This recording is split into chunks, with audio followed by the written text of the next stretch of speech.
Hi there, YouTube.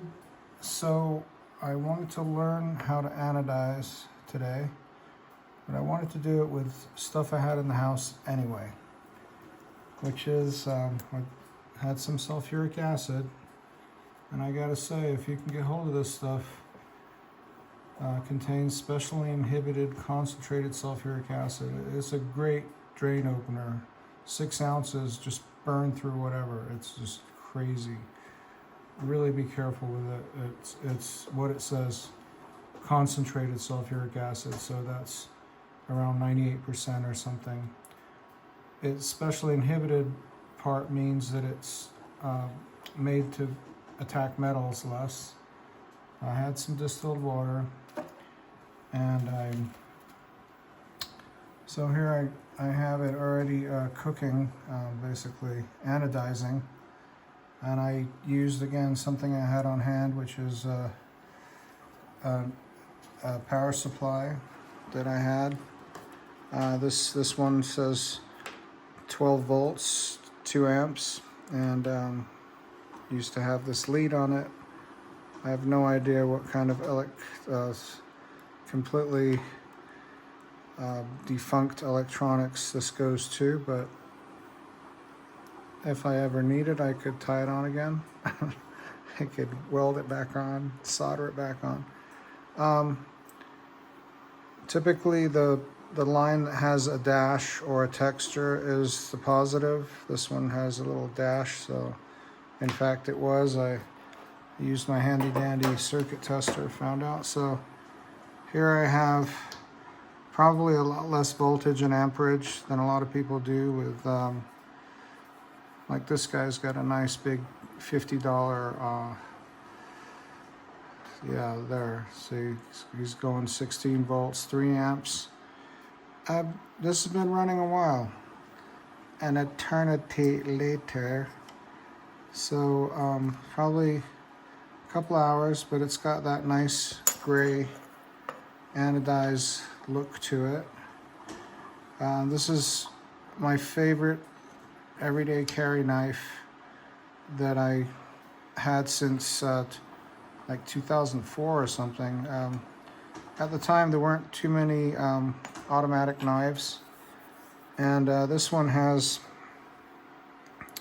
some sort of Teflon bushings on both sides, a little carriage that runs the blade, a lock, and there's a spring on each side of the blade.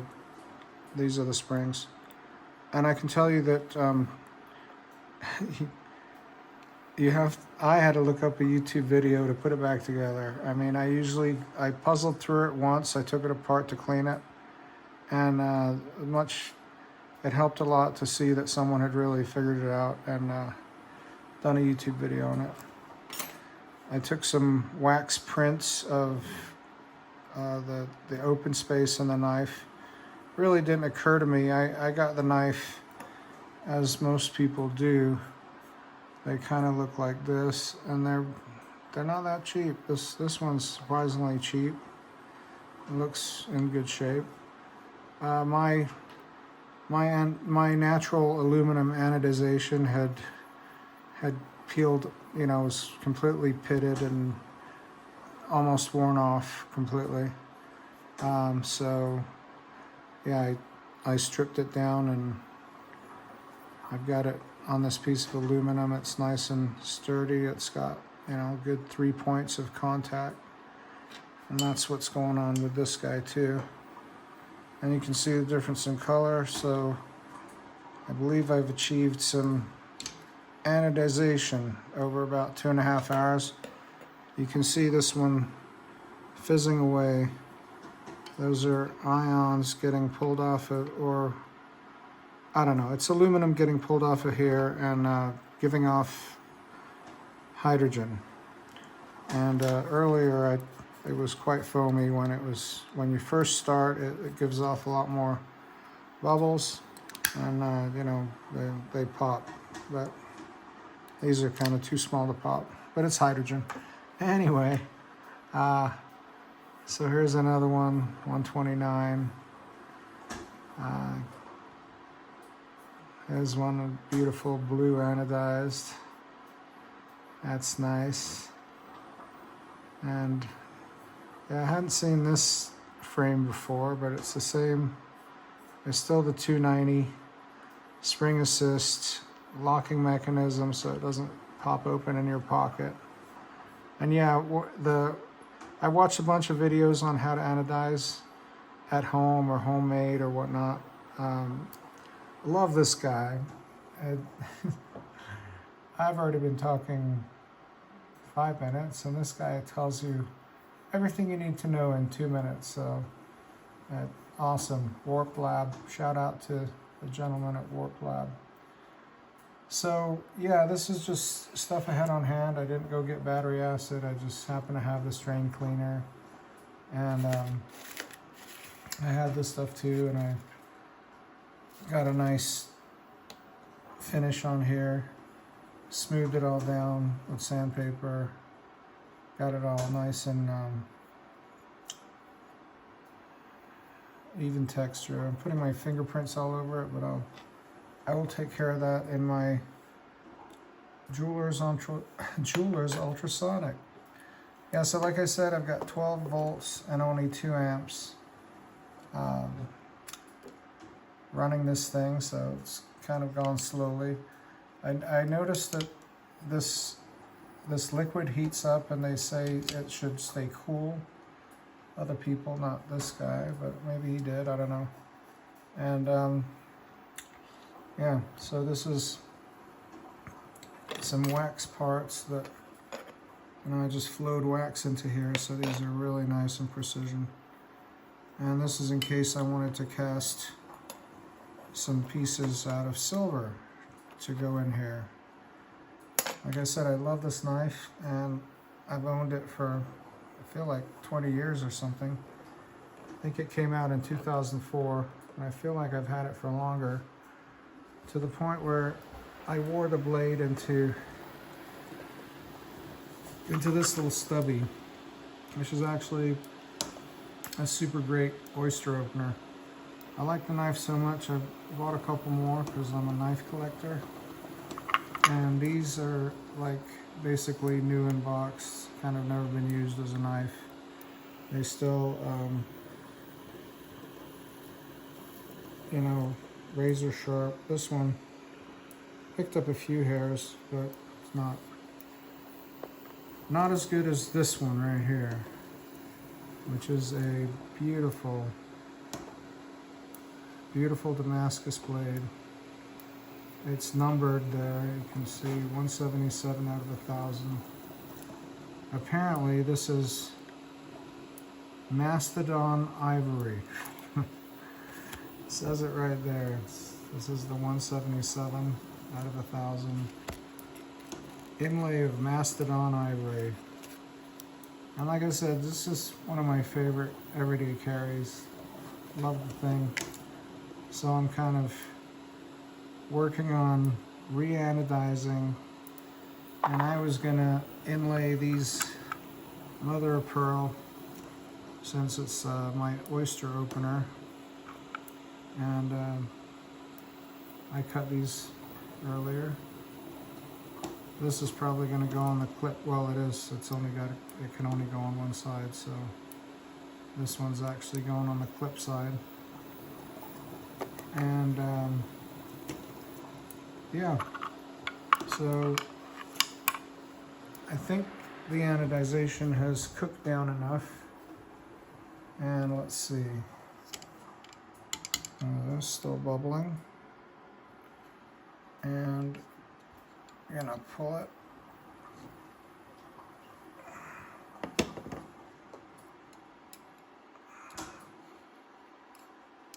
It's amazing just how much sulfuric acid goes in enough places to, you can feel it stinging. Like, oh, maybe I should have worn gloves. And like, this thing is wet from sulfuric acid. This little aluminum stick.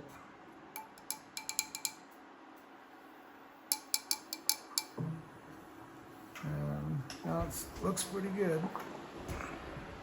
So what I have here is baking soda should neutralize that sulfuric acid. Oh look, it went fizzy fizzy. Better get my fingers in there too. Alright, and on this side. Sure, why not? Okay. That looks good. Actually experimented on small parts already, which is what, this side's better.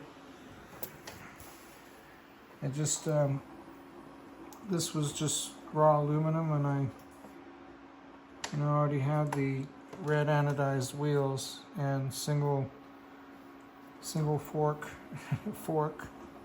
and so tried that earlier.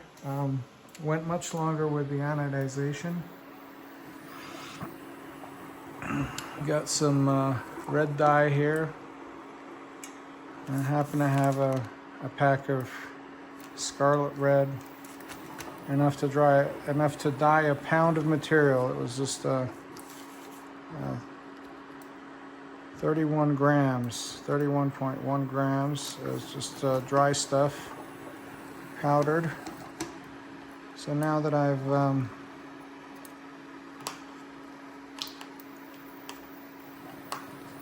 I've neutralized the acid off of this, I'm gonna do what Warped Labs says. Got some distilled water here,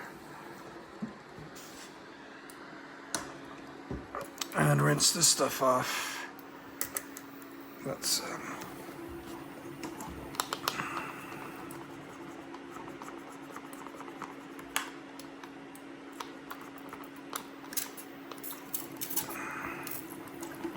I mean, it's just baking soda, bicarbonate of soda.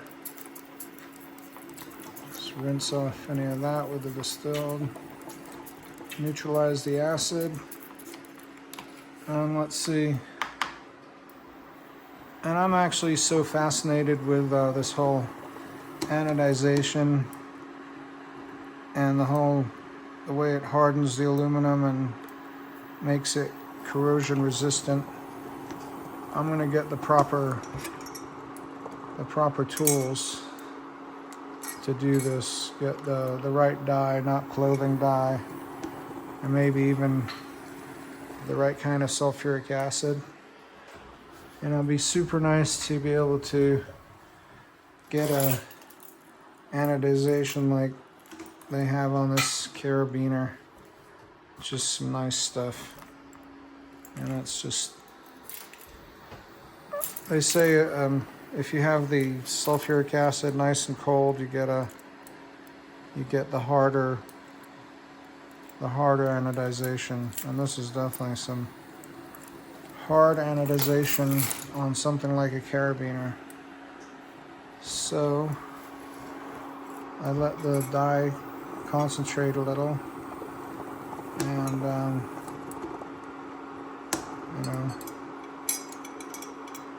look like I got a nice coating of anodization on that guy. And then they say when you're done with the water, you want to set the thing in boiling water for 20 minutes to fix it. That kind of locks the dye in the pores. The whole way this works is that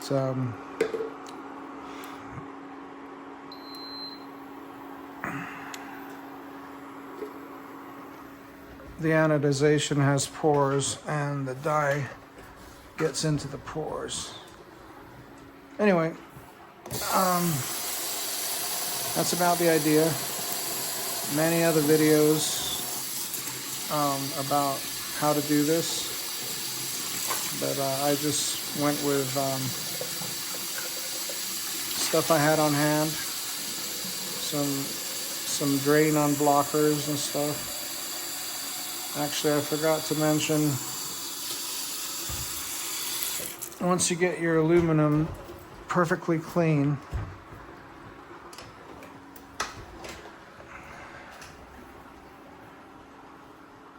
once you get your aluminum perfectly clean and sanded and you got it, it's full of greasy fingerprints, I'm gonna clean this in my jeweler's ultrasonic, and then I'm gonna etch it. I don't have hydrogen peroxide, but this stuff is mostly hydrogen peroxide right here.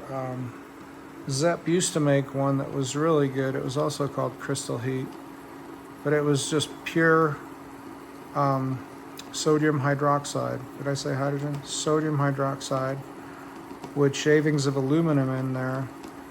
And the aluminum, sodium hydroxide attacks aluminum so well that it provides that heat. So now it's just a bunch of tiny granules, and there's other ingredients, as it says here: sodium nitrate, aluminum, hydrolyzed, I don't know, hydrolyzed something. Honey? I need more light. But anyway, and then of course the main ingredient is hydrogen peroxide. Did I say that again? The main ingredient is sodium hydroxide, which is also called lye. And no lie, that stuff works well. In fact, this thing says 1 heaping tablespoon to clear a sink and guaranteed to work or it's free. All right, that sounds a good guarantee from anybody for anything. Now that I've got this nice and warm, almost boiling, and then of course nothing really boils at the right temperature at 5,000 feet. Well, let's see. My dye is at 146. That's been really stable. Can't seem to get it hotter than that. And the water's coming up to 166, 168. All right. Well, when this water boils, I'm going to stick my beautifully anodized knife frame here into the water, and supposedly that will fix the stain in the pores. And my little, I love these blades. It's a hollow ground. You see how much I've used up the blade.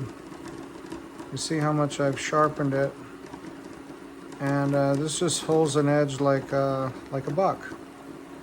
Just holds an edge. And this is a really nice stout blade, and it's great for prying open an oyster, but still have a shorty knife for knife things. And this is just a great pry blade for prying other things. Maybe you got, maybe you not just shucking an oyster. You want something to pry something. Yep, love these knives. Like I said, I got it as a present in the early 2000s, and it's been my favorite everyday carry. I really like the lock. You can lock it. And you flick it on your finger. It is unforgiving. It flicks out. There, I just cut myself. There will be blood. Awesome. Yeah, you missed it. You made the screen too small. Right there. Yeah, great action. Nice hollow ground. This thing, so sharp. From the factory. You can shave your arm. That's all I ever do with this thing. Demonstrate how sharp it is from the factory. There it is. Beautiful blade. Mastodon ivory. Is that what it said? I used the word ivory. No, that's not the one. This is the certificate of authenticity. Mastodon ivory, yeah. It's fossilized, you can relax. It is ivory, but it's from an extinct species, which sounds just insane. All right, signed by Charles B. Buck and Charles T. Buck, or Chuck Buck. There you go. All right, so maybe I'll show you the finished product. And okay, look, the water is definitely boiling. All right, so anyway, it's a 15-minute soak in boiling water to fix the dye. So let's turn that way down and get something to scoop that up. It's just water, but that looks like a really nice color that's been achieved. I think I got a better color in the back, but love it. I've always loved anodized aluminum, and kind of wondered if I could do it myself, and turns out you really can. So next step, I'm going to etch this once it's clean, perfectly clean, no grease, nothing on it at all, no aluminum filings from the sandpaper. Actually, I think I mentioned I used this 3M scouring sanding pad to get this finish. So I'm going to stick it in the sodium hydroxide solution here. I got all the little aluminum crumbs out, and I'm sure it's not pure sodium hydroxide, but it etches very nicely. Let me just give it a preview of the etching. You can see it's starting to dissolve my aluminum.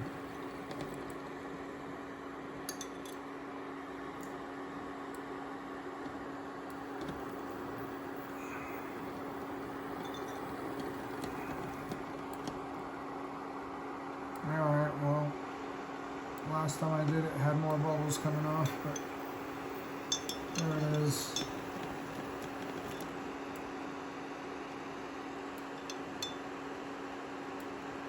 Not seeing the bubbles. There's a little time to kick in.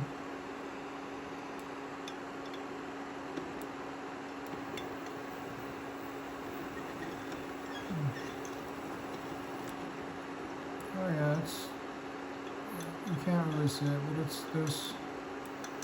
there's tiny bubbles forming on the metal. It's definitely etching the aluminum as advertised. And you can see the bubbles on the surface, like little foam. So that's definitely happening. And like I said, I'd like to probably get it cleaner. So I'll just go take it to the ultrasonic. Okay, that is all. There's your